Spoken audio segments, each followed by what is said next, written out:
detalhes. Vamos chamar o nosso próximo convidado, e até me chamou bastante atenção o senador Alessandro Vieira. Eu estava acompanhando as últimas notícias ali pelo X, o antigo Twitter, e ele tinha acabado de postar, meio indignado, achei interessante. Eu estou enganado ou é reprise essa lorota de delator que entrega os crimes de parceiros em depoimento filmado com todas as garantias e acompanhado pelos seus advogados caros e depois alega pressão, constrangimento ou coisa parecida? Eu já vi esse filme antes, eu fiquei tão curiosa. Que filme é esse, senador Alessandro Vieira? Que filme é esse que se repete na sua mente aí? Bom dia, seja bem-vindo ao nosso programa. Bom dia. Me parece uma repetição de uma estratégia tola de defesa, né, de tentar garantir as vantagens que a delação proporciona, né? A delação, ela é um ato é uma escolha processual, né, técnica de defesa do criminoso.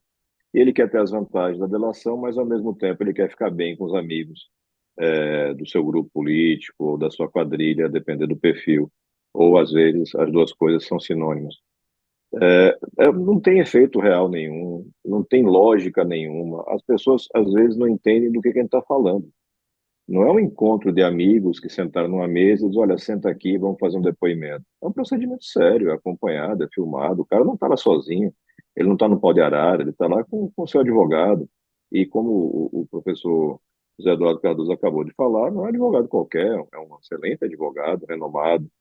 É uma reprise, sim, porque a gente viu isso também na desconstrução da Lava Jato, né, que ainda está em andamento. Uma série de delatores que começam com teses absolutamente risíveis, ainda que muito bem patrocinadas, no sentido de que prestaram seus depoimentos, fizeram as delações constrangidos.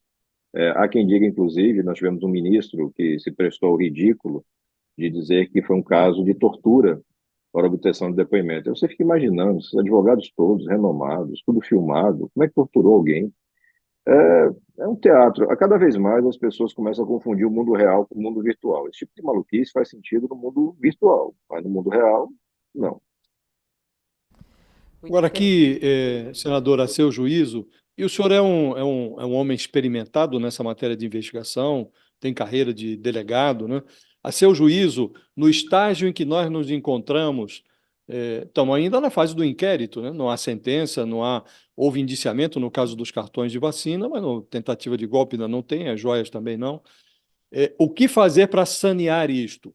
O senhor, como se estivesse conduzindo esse inquérito, presidindo esse inquérito, já anularia esse acordo de delação premiada, uma vez que o que tinha para aproveitar do delator, ele já entregou, as revelações que ele fez, algumas foram até corroboradas, né, no caso do golpe, a tentativa de golpe, já por dois ex-comandantes militares, provas que foram recolhidas dos próprios equipamentos eletrônicos dele já também corroboraram. Acha que, a essa altura, essa delação esse acordo já é desnecessário?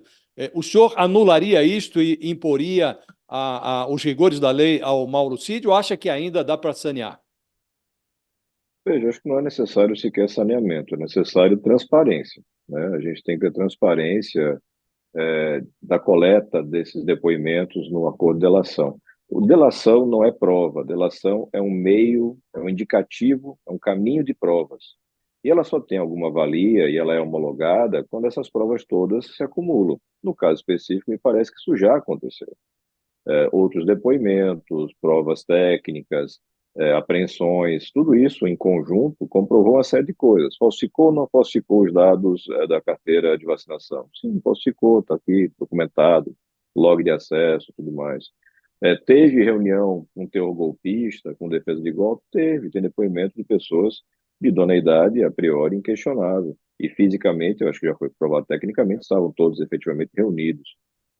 Então, me parece que efetivamente a defesa vai levar hoje o Mauro Cid para uma nova coleta de depoimento, e nesse depoimento, muito provavelmente, ele vai alegar que foi um desabafo, né? Ele vai fazer aquela.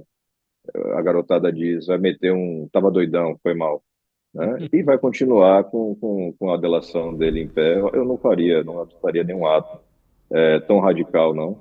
porque de fato você teve uma indicação ali, um caminho de provas que parece ter sido produtivo. Mas, de novo lembrando, então na etapa de investigação, como você bem falou, José, e agora, muito em breve, vai se iniciar a fase processual, onde aí sim você tem contraditório, ampla defesa e toda uma dialética ali dentro do processo, que eu espero que não seja muito longo, porque o Brasil precisa virar essa página. Virar a página não significa tapar o sol com a peneira, botar uma pedra no assunto. Virar a página significa esclarecer os fatos, aplicar as punições e seguir com um país que não pode ficar parado esperando sentenças ou, enfim, decisões. Ô, senador, o senhor estava falando sobre esse encontro no gabinete de Alexandre de Moraes, né? Pela informação que a gente tem, é de que quem vai conduzir essa conversa, esse esclarecimento, acho que a gente pode chamar desse jeito, porque não vai ser um depoimento, ele foi chamado no gabinete de Alexandre de Moraes para trazer esclarecimentos diante das acusações que ele faz aí à Polícia Federal e ao próprio Alexandre de Moraes, né? Esse esclarecimento será conduzido por um juiz que trabalha com Alexandre de Moraes. Essa condução, esse chamado de Alexandre de Moraes, de Mauro Cid, está correto do ponto de vista jurídico, senador? Porque a gente ouviu aqui dois juristas com posições diferentes sobre isso. O senhor acha que Alexandre de Moraes age corretamente ao convocar Mauro Cid a estar no seu gabinete a 1 hora da tarde? Veja, eu não tenho conhecimento do detalhe do termo da convocação e qual é a formalidade adotada. A delação foi homologada pelo Supremo Tribunal Federal, tendo como relator o ministro Alexandre de Moraes. Então, qualquer questionamento ou qualquer dúvida com relação aos termos, é natural que isso seja avaliado na relatoria do próprio ministro Alexandre. A participação de um desembargador convocado, isso é absolutamente natural. Os atos de instrução são todos eles acompanhados por juízes convocados, não é o próprio ministro que acompanha a coleta de depoimento ou coisa parecida. A gente vai ter que ter, é uma demanda que eu tenho já há muito tempo, um maior percentual de transparência em todos esses fatos. São fatos gravíssimos, são fatos de repercussão nacional. A gente está falando potencialmente de uma tentativa de golpe de Estado. Eu, particularmente, tenho toda a convicção de que nós passamos por uma tentativa de golpe de Estado. Mas se eu não tenho apuração transparente, eu somo isso aos precedentes, inúmeros precedentes de atos extremamente autoritários por parte do ministro Alexandre, eu jogo fora todo o conteúdo que produzi de qualidade. Então, a gente tem que ter transparência, clareza nas coisas. Tenho convicção de que a defesa técnica vai amparar o depoente e ele vai prestar o depoimento dele, revalidando Agora, tudo aquilo que já senador, afirmou. o senhor é um Pois não. crítico dessa, desse déficit de Supremo e da supremacia de decisões monocráticas, de decisões que são tomadas ali a portas fechadas, sem muita transparência. A defesa do Bolsonaro vem insistindo na tese segundo a qual o ministro Alexandre de Moraes não devia nem estar conduzindo esse inquérito, porque ele foi mencionado como alvo, seria preso, um dos decretos de uma das minutas do decreto de golpe mencionava a possibilidade dele ser preso, a suspeita de que foi monitorado, e há todo um questionamento sobre a forma como ele age nos processos. O senhor acha efetivamente que a atuação do ministro Alexandre de Moraes nesses inquéritos, alguns deles que já duram muito tempo, essa atuação é passível de um questionamento que tenha solidez para, eventualmente, anular decisões futuras ou não? O ministro está se portando dentro do que a Constituição, das atribuições que a Constituição lhe atribui.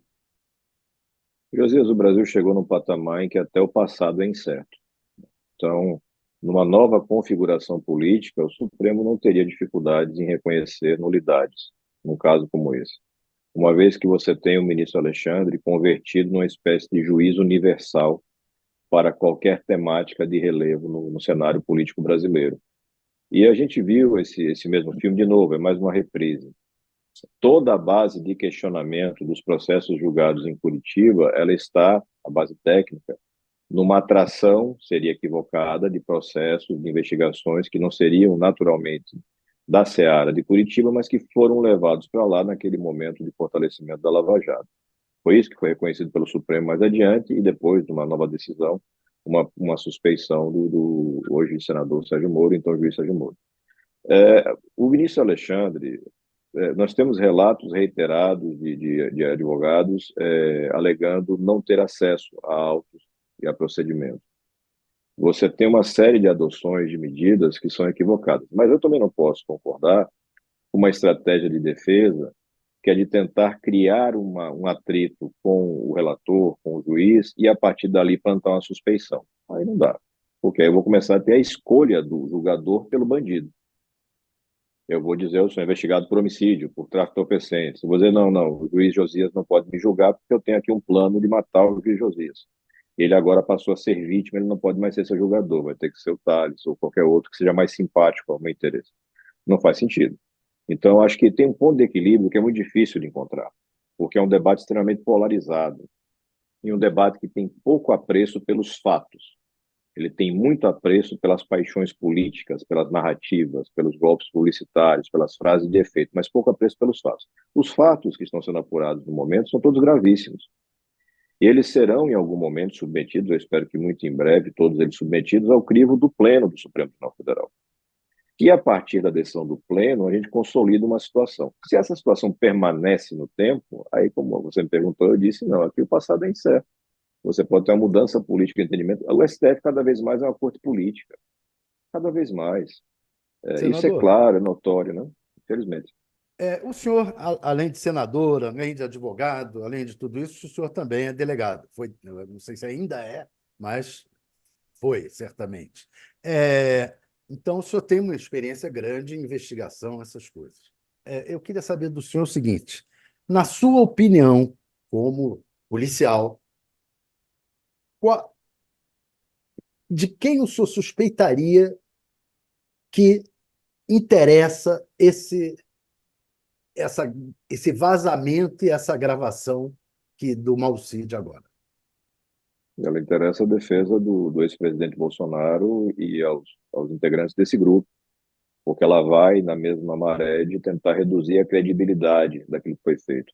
Agora, eu repito, se você vai lá atrás e analisa a Lava Jato, né, e todo o processo que você teve pós-Lava Jato, você teve artifícios muito parecidos, né? Você teve um hackeamento de mensagens que nunca foram submetidas à perícia, e a partir desse hackeamento, a destruição da credibilidade daquelas pessoas, daqueles procuradores, delegados, enfim, juízes, e isso sucessivamente foi construindo um cenário que, quando se chegou à mudança política, você teve anulação. Provavelmente o que o Bolsonaro tenta fazer e os seus parceiros tentam fazer é a mesma coisa, deixar plantada uma semente que permita no futuro, numa nova conjuntura política, uma revisão, uma anulação, coisa que o valha. Assim, é lamentável, porque a gente devia ter um apreço ao fato, né? E fatos provados deveriam gerar uma sanção, né? Eu não posso ter lá atrás na Lava Jato a confissão e a devolução de milhões e não ter ninguém preso porque roubou. Eu não Pois posso ter é. agora a confissão e a confirmação da tentativa de golpe e não ter ninguém preso. Então, acho que a impunidade é ruim para todos. Outra pergunta que eu queria fazer ao senhor é sobre o fato que eu já falei, sobre esse negócio do Pix, do Bolsonaro ter ganhado 17 milhões arrecadando por uma vaquinha para pagar multas que estão sendo canceladas. Não há solução para isso? A pessoa não ter que devolver esse dinheiro, alguma coisa? Olha, eu acho muito difícil você legislar sobre esse tema, porque está dentro da esfera de disponibilidade do cidadão. O cidadão quer encaminhar dinheiro para o seu ídolo, me Mas ele parece encaminhou na que é expectativa difícil. de que fosse para pagar uma multa, né? Digamos que algum desses doadores se sinta enganado e queira questionar um potencial estelionato. Teria pano para manga para render um pouco. Mas não é, na verdade, você tem uma fidelização, uma paixão de tal tamanho que as pessoas elas concordam com absurdos, que dirá com a doação, e que me parece que majoritariamente foi de valores baixos. Não vejo ninguém É quase como um que tenha dízimo, né, legitimidade. senador? É quase como um Exato, dízimo para o seu exato. Messias, né? É mais ou menos isso. E ainda bem que ainda não está periódico, mas não duvido que em breve esse tipo de perfil de político comece a estabelecer uma rotina de doações periódicas. E tem muita gente que fez isso, não só o Bolsonaro, tem muita gente pedindo doações e PIX, etc., para pagar multas, condenações, ou coisa que o valha, ou para potencializar o seu projeto, né? As pessoas têm que ter liberdade de decisão, pelo menos nesse aspecto, né? O patrimônio delas. O ministro, senador, eu queria perguntar o seu entendimento sobre o conteúdo principal das acusações aí contra Mauro Cid e contra o próprio Bolsonaro, que é a história da tentativa de golpe, né? Também, ao longo dos últimos dias, a gente tem ouvido aí várias teses jurídicas a respeito disso. Houve uma tentativa de golpe? Não houve uma tentativa de golpe? Isso já está claro para a Justiça? Isso já está claro para a Polícia Federal? Principalmente depois dos depoimentos dos dois militares que eram, né, ali das Forças Armadas do Brasil, os dois comandantes que prestaram aquele depoimento à Polícia Federal e que a gente teve o conteúdo disso, que foi liberado por Alexandre de Moraes. Pergunta muito clara ao senhor. No seu entendimento, é clara a tentativa de golpe? No seu entendimento, é claro o desejo de Bolsonaro de dar um golpe de Estado no Brasil?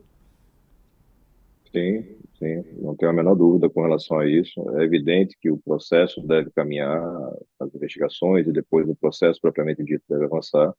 E tudo isso vai ser submetido ao crivo do contraditório, da ampla defesa, mas eu não tenho a menor dúvida de que todos esses atos, juntos, concatenados, representaram uma tentativa de impedir a concretização do resultado das urnas.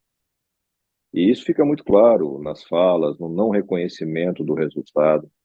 Você tem um universo ali de personagens que tinham acesso a poder de alto calibre, que eram muitíssimo bem remunerados, muito acima daquilo que estavam acostumados. Você tinha generais que ocupavam cargo de ministro e acumulavam os dois rendimentos, ilegalmente, mas acumulavam, e chegavam a margens de R$ 100.000 por mês, caindo no contra-cheque.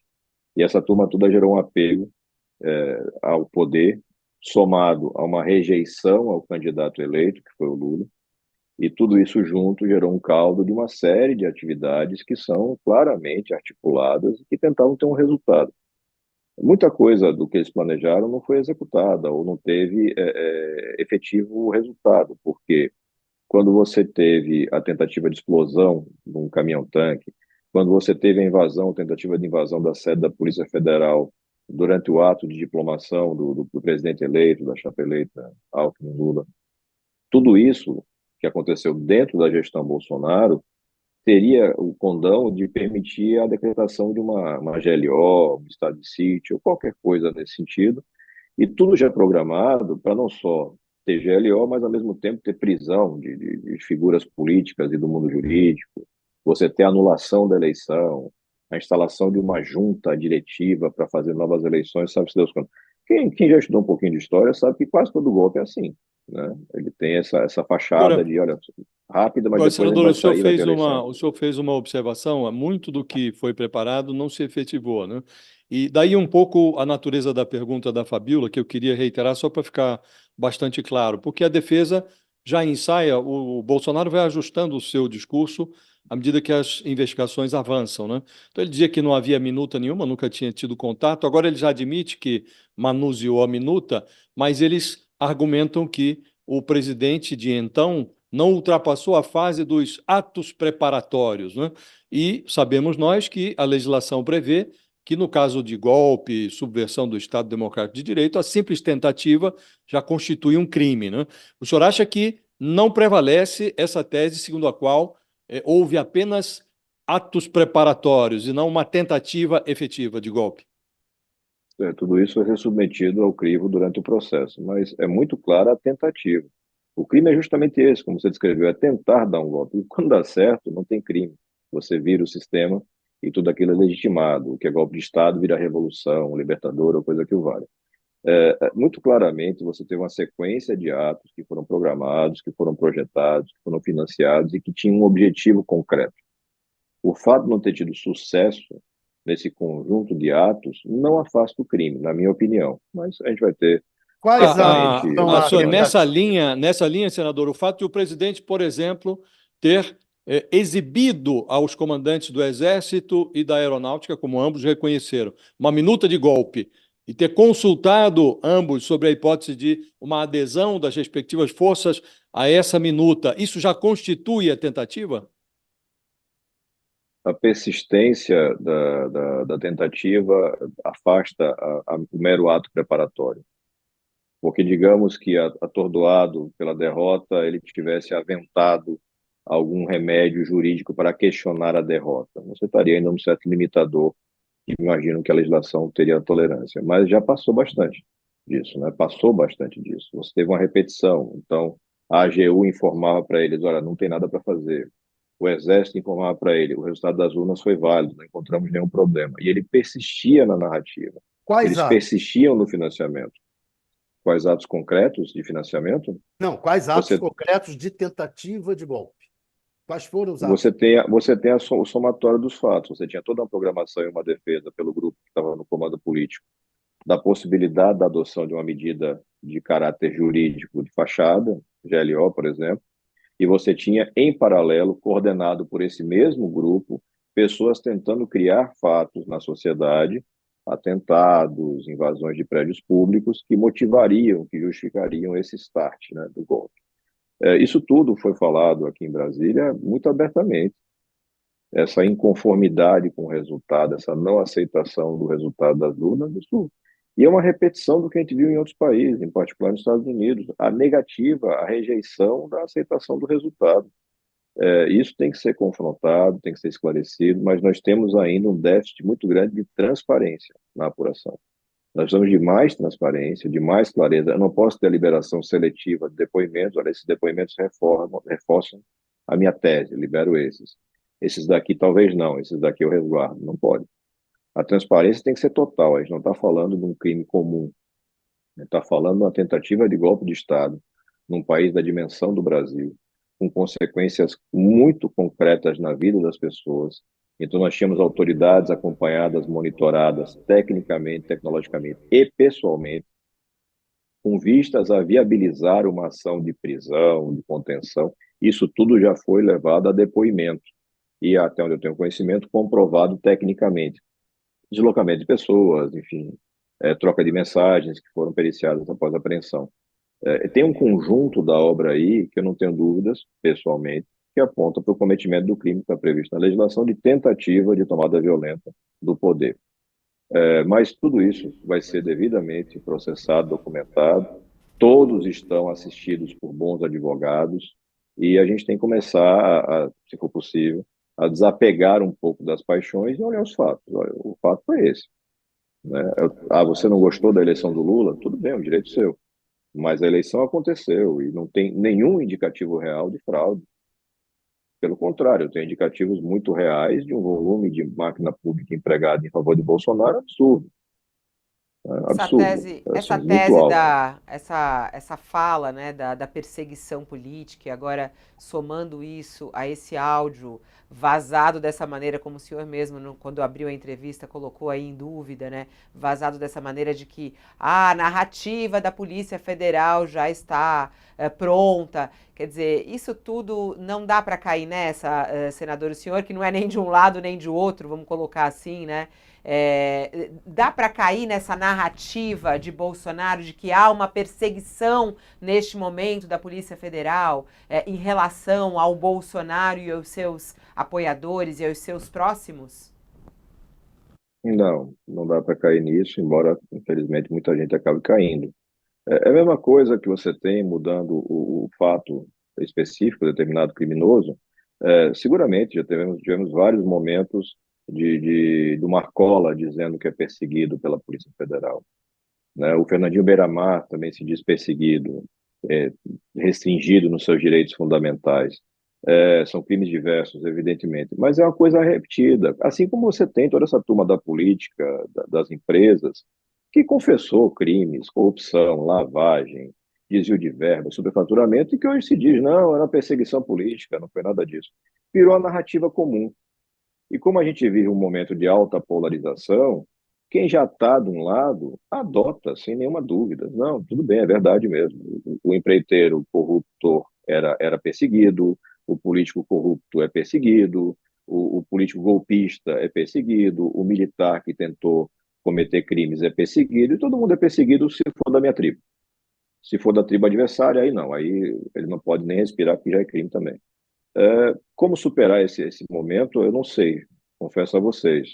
Acho que vai levar um tempo muito grande para a gente poder resgatar a capacidade das pessoas de refletir com relação a fatos, saindo dessa coisa de mitos. Parece que a gente voltou séculos e séculos atrás e a gente está assim com líderes messiânicos que devem ser seguidos até para o suicídio coletivo. não faz sentido para mim, particularmente, mas respeito as pessoas que estão nessa pegada, estão imersos nessa bolha, mas a gente vai ter que fazer cada vez mais ações respeitosas, praticamente de resgate. E isso passa por garantir para todo mundo o máximo de transparência, o máximo de acesso aos fatos. Olha, esses são os fatos. Quem está falando aqui que teve a reunião e que levou a verba ou que pediu dinheiro para financiar acampamento é esse cara que era ajudante de ordens do Bolsonaro e está aquele bonitinho falando, aquele cabelinho dele do lado. Isso tem que acontecer, porque as pessoas vão ter clareza. Olha, não posso dizer que não é verdade, porque eu estou vendo. Se vai funcionar, não sei, porque tem gente que vê depósito milionário e diz que nunca existiu, então